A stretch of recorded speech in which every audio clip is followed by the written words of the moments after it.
Hi viewers, నేను మీ doctor Ashok, cofounder and managing director of Elident hospital. నేను ఈ మధ్య కాలంలో అంటే లాస్ట్ 1.5 ఇయర్ లైక్ 2 ఇయర్స్ నుంచి ఒక కంప్లైంట్ సీరియస్గా వస్తున్న కంప్లైంట్, చిన్న వాళ్ళకి, మిడిల్ ఏజ్, పెద్దవాళ్ళు వీళ్ళందరూ కూడా చాలా సీరియస్గా వస్తున్న కంప్లైంట్ ఏంటి అంటే, నాకు నమిలేటప్పుడు కానీ, ఆవలించేటప్పుడు కానీ, నవ్వినప్పుడు కానీ ఈ జాయింట్స్లో పెయిన్ వస్తుంది, మజిల్లో పెయిన్ వస్తుంది, ఎక్కడ పెయిన్ వస్తుందో తెలుస్తలేదు, కంటిన్యూస్గా పెయిన్ వస్తుందని చాలా మంది కూడా కంప్లైంట్ చేస్తున్నారు. సో ఎర్లియర్గా పేషెంట్స్కి అంటే ప్రతి మనిషి కూడా చాలా హెవీ బిల్ట్ ఉండేవాడు, తర్వాత ఆరోగ్యకరమైన ఆహారం తీసుకునే వాళ్ళు, ఆ తర్వాత స్ట్రెస్ తక్కువ ఉండేది, నిద్ర మంచిగా ఉండేది, ప్రాపర్ టైంకి పడుకునే వాళ్ళు, ప్రాపర్ టైంకి లేసేవాళ్ళు. కానీ ఈ మధ్య కాలంలో పేషెంట్స్ అంతా అంటే యుక్త వయసులు కానీ, నడి వయసులు కానీ, లేదంటే ముసలి వాళ్ళు కానీ చాలామంది కూడా టీఎంజే ప్రాబ్లమ్స్ అంటే మజిల్ పెయిన్, అది జాయింట్ పెయిన్ తెలియక చాలామంది ఇబ్బంది పడుతూ నిద్రలేని రాత్రులు గడుపుతూ చాలా ప్రాబ్లమ్స్ అనుభవిస్తున్నారు. అయితే ఫస్ట్ ఆఫ్ ఆల్ మనము ఈ డెంటల్ హాస్పిటల్స్లో ఈ టీఎంజే ట్రీట్మెంట్ అనేది జరుగుతుందని కూడా చాలామందికి తెలియదు. ఫస్ట్ ఆఫ్ ఆల్ డెంటిస్ట్ దగ్గరికి వచ్చినప్పుడు అది మజిల్ పెయినా, లేదంటే జాయింట్ పెయినా, లేదంటే టూత్ పెయినా, లేదంటే నర్వ్ పెయినా, ఫస్ట్ ఆఫ్ ఆల్ 4 మనం కన్సిడర్ చేయాలి. ఫస్ట్ నెంబర్ 1 నర్వ్ పెయినా అంటే ట్రైజెమినల్ న్యూరాలజియా ఏమైనా ఉందా లేదా అని. నెంబర్ 2 టూత్ పెయిన్ ఏమైనా ఉందా లేదా అనేది. నెంబర్ 3 మజిల్ పెయినా లేకపోతే బోన్ పెయినా అంటే జాయింట్ పెయినా అనేది తెలుసుకోవాలి. First of all before we going in to the topic, అసలుకి ఈ పెయిన్స్ అనేవి ఎందుకు వస్తున్నాయి అని అంటే, చాలామందికి ఫస్ట్ రీజన్ బ్రక్సిజం అంటే రాత్రిపూట నిద్రలో పళ్ళు కొరికే అలవాటు ఉంటుంది అన్నట్టు. ఈ పళ్ళు కొరికే అలవాటు 3 ఇయర్స్ వరకు ఉంటే ఏం కాదు, అది నార్మల్ కింద కన్సిడర్ చేసుకోవచ్చు. ఎబోవ్ 3 ఇయర్స్ కనుక ఉన్నట్లయితే ఖచ్చితంగా కూడా ఇది అటెండ్ కావాల్సిన విషయం, ట్రీట్మెంట్కి రావాల్సిన విషయం అన్నట్టు. అయితే బ్రక్సిజం వల్ల ఏమవుతుంది, మజిల్స్ కానీ జాయింట్స్ కానీ హెవీ ఫోర్సెస్ పడడం వల్ల మనకు మజిల్ పెయిన్ కానీ జాయింట్ పెయిన్ కానీ వస్తుంది. దీనికి మనం ఏం చేస్తామంటే ఒక సాఫ్ట్ స్ప్లింట్ ఇస్తాం, నైట్ పూట పడుకునేటప్పుడు పెట్టుకున్నట్లయితే బ్రక్సిజం అనేది ఆగిపోతుంది. Because you won't get the pleasure to bite the tooth. So అది మనకు జనరల్గా మన సిస్టంలో ఒక protective mechanism to avoid your bad dreams, to avoid your stress, మనకు బ్రక్సిజం అనేది జరుగుతుంది అన్నట్టు. ఇప్పటి ఉన్న వాళ్ళకి చాలామంది ఫైనాన్షియల్గా కానీ, వర్క్ ప్రెషర్ కానీ, లేకపోతే సిస్టమిక్ ప్రాబ్లమ్స్ ఉండడం వల్ల కానీ బ్రక్సిజం అనేది చాలా ఎక్కువైపోయింది. దీన్ని నివారించుకోవడానికి ఒక పద్ధతి అనేది ఉంది.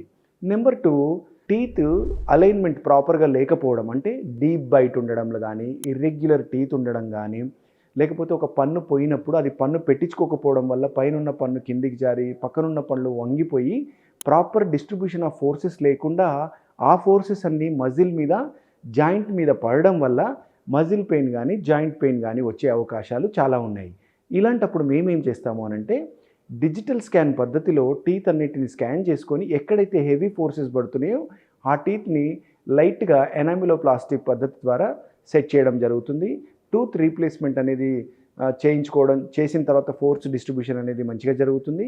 నెంబర్ 3 అలైనర్స్ కానీ, బ్రేసెస్ ట్రీట్మెంట్ ద్వారా కానీ పళ్ళన్నీ ఎగుడు దిగుడుగా ఉంటే వాటిని సెట్ చేయడం అనేది జరుగుతుంది. నెంబర్ 3 టీఎంజే పెయిన్స్ అంటే టెంపరోమాండిబులర్ జాయింట్ పెయిన్ ఉంది. For example first of all అది మజిల్ పెయినా, జాయింట్ పెయినా అనేది తెలుసుకున్న తర్వాత అంటే ఒక చిన్న పద్ధతి ఉంటుంది. ఆ పద్ధతి అంటే ఒక 15 మినిట్స్ ప్రొసీజర్ ఉంటుంది.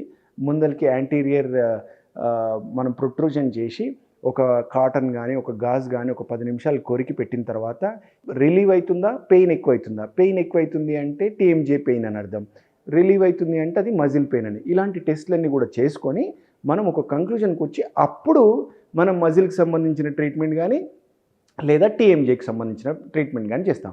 ఒకవేళ మజిల్ పెయిన్ ఉందనుకోండి, దాన్ని ఈజీగా కరెక్ట్ చేసుకోవచ్చు బై గివింగ్ ఆ టీఎండి అప్లయన్స్ కానీ, లేదంటే సాఫ్ట్ స్ప్లింట్ కానీ, లేదంటే కరెక్షన్ ఆఫ్ టీత్ అలైన్మెంట్ కానీ ఇవన్నీ చేసుకొని మజిల్ పెయిన్ని తగ్గించుకోవచ్చు. అదే టీఎంజే పెయిన్ అయినప్పుడు ఎట్లయితే దానికి డీప్రోగ్రామింగ్ ఆఫ్ మ్యాండిబుల్ ఆర్ జాస్ చేయడం, దానికి ఒక 2-3 రకాల అప్లయన్స్ ఇవ్వడం, ఫస్ట్ ఒక అప్లయన్స్తో చెక్ చేయడము, ఆ తర్వాత ఇంకొక అప్లయన్స్తో చెక్ చేయడం, ఆ తర్వాత ఇంకొక అప్లయన్స్తో చెక్ చేయడం అనేది జరుగుతుంది. దీనికి సరి అయిన నిద్ర అనేది ఉండాలి, తర్వాత స్ట్రెస్ లెవెల్స్ అనేది తగ్గించుకోవాలి, మజిల్ స్పాజం రాకుండా ఉండే ట్యాబ్లెట్స్ కూడా వాడుకోవాలి. కొన్నిసార్లు ఇంట్రా ఆర్టిక్యులర్ ఇంజెక్షన్స్ అంటే ఇక్కడ టెంపరోమాండిబులర్ జాయింట్ స్పేస్లో స్వెల్లింగ్ ఏమన్నా ఉంటే ఆ ప్లేస్లో పెయిన్ వస్తుంది కాబట్టి దానికి సంబంధించి ఇంట్రా ఆర్టిక్యులర్ ఇంజెక్షన్స్ అనేటివి ఇవ్వడం జరుగుతుంది. ఫస్ట్ ఆఫ్ ఆల్ ఇక్కడ నేను చెప్పాల్సిన పాయింట్ ఏంటి అంటే ఆ పెయిన్ అసలు ఫస్ట్ ఆఫ్ ఆల్ ఎందుకు వస్తుంది, నెంబర్ 1 అది మజిల్ పెయినా, నర్వ్ పెయినా, జా పెయినా అనేది తెలుసుకోవడం. Number 2 according to that pain we should give the treatment. అయితే టీఎంజే పెయిన్ వచ్చినప్పుడు మాత్రం ఖచ్చితంగా కూడా 3 నుంచి 6 నెలలు దంత వైద్యుడి సూచనలతోటి ఒక్కొక్క అప్లయన్స్ వాడుకుంటా, మెడికేషన్ వాడుకుంటూ, ఇంజెక్షన్స్ తీసుకుంటూ మనం ట్రీట్మెంట్ చేయించుకోవాలి. ఎప్పుడైతే ఇవన్నీ కూడా తగ్గలేదు, స్ప్లింట్ వాడినము, లేకపోతే అప్లయన్స్ వాడినము, లేకపోతే ఇంజెక్షన్స్ ఇప్పించుకున్నాము, కరెక్షన్ చేయించుకున్నాము, టీత్ ప్లేస్మెంట్ చేయించుకున్నాము, అయినా కూడా పెయిన్ తగ్గలేదు అని అంటే అప్పుడు మనం సర్జరీకి వెళ్ళే ఛాన్సెస్ ఉంటాయి. అప్పుడు కాండైలర్ ప్రాసెస్ అంటాము, దాని కొరోనాయిడ్ నాచ్లో ఉంటుంది. అక్కడ ఒక లిగమెంట్ ఉంటుంది.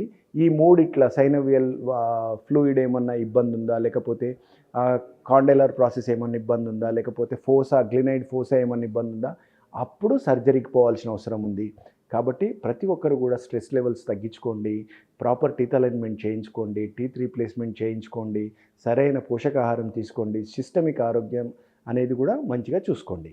ఈ వీడియో మీకు నచ్చినట్లయితే లైక్ చేయండి, షేర్ చేయండి, సబ్స్క్రైబ్ చేయండి. నేను మీ doctor Ashok Kumar, cofounder and managing director of Elident hospitals. ఈ వీడియో ఫుల్ డీటెయిల్స్ మీకు కావాలి అనుకుంటే కింద లింక్ని క్లిక్ చేయండి, కంప్లీట్ డీటెయిల్స్ అనేటివి వస్తాయి. మీకు ఏదైనా ఎంక్వైరీ కావాలనుకుంటే కింద ఉన్న వాట్సాప్ ఫోన్ నెంబర్కి మీరు మెసేజ్ చేయండి, లేదంటే కాల్ చేయండి. We will help you with all the details. Thank you.